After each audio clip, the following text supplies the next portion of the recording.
Screen पर एक tweet देख रहे हैं। ग्राहम और दिमित्री मेदवेदेव, इन दोनों के बीच में ये लड़ाई हो रही है और ये खुल्लम खुल्ला लड़ाई सोशल मीडिया पर हो रही है। जानेंगे आखिर क्या हुआ है ऐसा। इसी बीच भारत ने अमेरिका को कहा है कि क्या चाहते हो, क्या हम अपनी इकोनॉमी बंद कर दें क्या? जानेंगे आखिरकार ये बात अब क्यों बड़ी विवादास्पद होती जा रही है। जियोपॉलिटिक्स में बहुत कुछ चल रहा है। हमेशा की तरह के इस एपिसोड में जानने को मिलेगा बहुत कुछ, इसलिए वीडियो को अंत तक जरूर देखें। ये जो ट्वीट देख रहे हैं ना, और इस ट्वीट में जो लड़ाई देख रहे हैं, इस लड़ाई का असर चाइना के ऊपर भी पड़ने वाला है, भारत के ऊपर भी पड़ने वाला है और ब्राजील के ऊपर भी पड़ने वाला है। इन 3 देशों के ऊपर पड़ने वाला है। क्यों? इस ट्वीट के बारे में बात करेंगे कि क्या झगड़ा है जो ये झगड़ा निकलकर सोशल मीडिया पर आ गया है। पर उससे पहले मैं आपको बता दूं, आपको याद होगा अमेरिका ने रूस को 50 दिन का वक्त दिया था और कहा था कि 50 दिन के अंदर यूक्रेन के साथ सुलह कर लो। अगर इस सुलह नहीं करते हो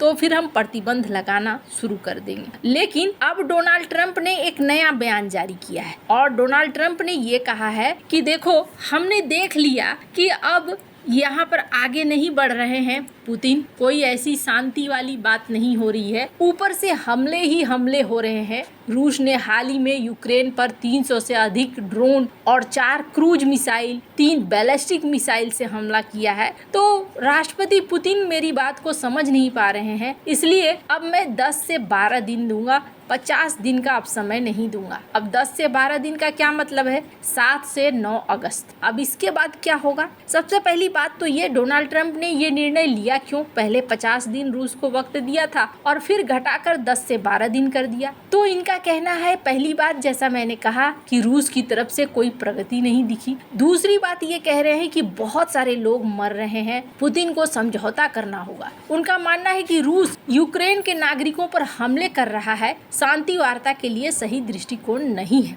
उसके बाद रूस पर दबाव बढ़ाना भी चाहते हैं। ट्रंप रूस और उसके व्यापारिक साझेदारों पर 100% टैरिफ लगाना चाहते हैं और दूसरा प्रतिबंध भी लगाना चाहते हैं। ये कदम रूस को आर्थिक दबाव के माध्यम से शांति समझौते के लिए मजबूर करने की कोशिश है। अब हुआ क्या है, इससे पहले भी रूस दिमित्री मेदवेदेव ने 50 दिन के जो अल्टीमेटम दिया गया था, इसको नाटकीय अल्टीमेटम कहा था और कहा था कि रूस को इस तरीके का डेडलाइन देने वाला अमेरिका होता कौन है, रूस को इसकी परवाह नहीं है। इस बयान को ट्रंप ने अपने हाथों में लिया है और सख्त रुख अपनाने का फैसला कर लिया है। अब यहाँ पर जेलेंस्की बड़े खुश हो गए हैं कि चलो भैया, पासा पलटा है। एक समय था राष्ट्रपति पुतिन के ऊपर ट्रंप मेहरबान थे और अब यहाँ पर कहानी उल्टी हो रही है। अगर ऐसा होता है तो क्या होगा? सबसे पहले अगर 100% की टैरिफ लगती है तो रूस का जो तेल और गैस का निर्यात है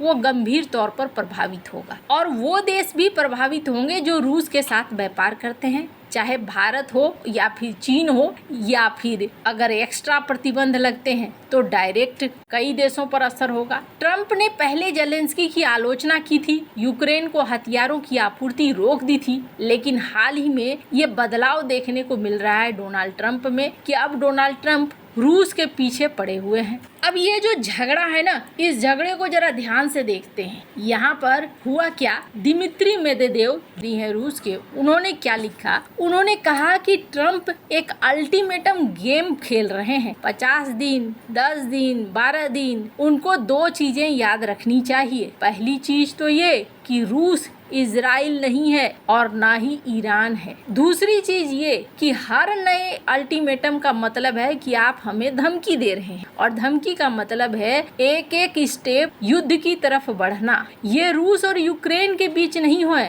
बल्कि अपने देश की तरफ। आप स्लीपी जो की तरह बढ़ना शुरू मत करो, उसका रोड मत पकड़ो। अब इसका क्या मतलब है? इसका मतलब ये है कि आप जो बाइडेन की तरह मत करो। अब इस पे ग्राहम ने आंसर दिया। ग्राहम ने किया कि जिनको लगता है कि रूस में जो भी लोग हैं बैठे हुए और उन्हें ये लग रहा है कि डोनाल्ड ट्रंप सीरियस नहीं है, गंभीर नहीं है इस रूस यूक्रेन के खूनी संघर्ष को रोकने के लिए, तो उनको बता दूं, तुमको और तुम्हारे कस्टमर को। अब ये कस्टमर कौन है जो कष्ट से मरने वाले हैं? ये निशाना साध रहे हैं भारत, चीन और ब्राजील के ऊपर। तुम और तुम्हारे कस्टमर को जल्दी ही समझ में आ जाएगा और तुम समझ लोगे कि जो बाइडेन अब प्रेसिडेंट नहीं है, अब डोनाल्ड ट्रंप प्रेसिडेंट। हालांकि इस पर भी दिमित्री मेदवेदेव ने आंसर दिया कि तुम कौन होते हो हमें शांति के टेबल पर लाने के लिए, और हमारा कोई भी बातचीत तभी होगा जब हमारे मिलिट्री ऑपरेशंस पूरी तरीके से सब कुछ अचीव कर लेंगे। तुम अपने अमेरिका में काम करो।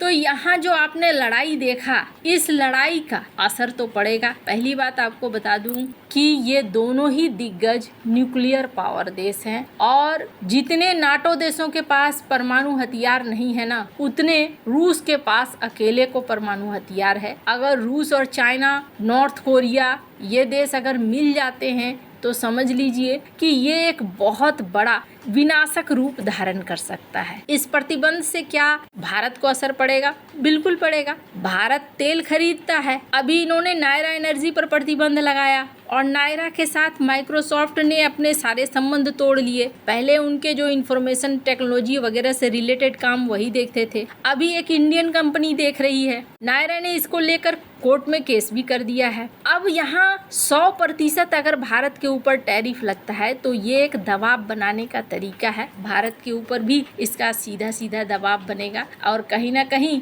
ये 10 से 12 दिन करने का मतलब ये है कि भारत के ऊपर भी प्रेशर बनाओ, वो प्रेशर अप्रत्यक्ष ही क्यों ना हो। भारत ने इसका क्या जवाब दिया है? स्क्रीन पर एक आर्टिकल देख रहे हैं। इस आर्टिकल में भारत ने क्या जवाब दिया है? भारत के उच्चायुक्त विक्रम दोराईस्वामी, ये ब्रिटेन में है, इन्होंने रूस से तेल खरीदने को लेकर जो आलोचनाएं हो रही थी उसको लेकर जवाब दिया है। उन्होंने कहा कि भारत का 80% ऊर्जा खरीद कर आता है। आप क्या चाहते हो कि हम तेल न खरीदें, हम गैस न खरीदें?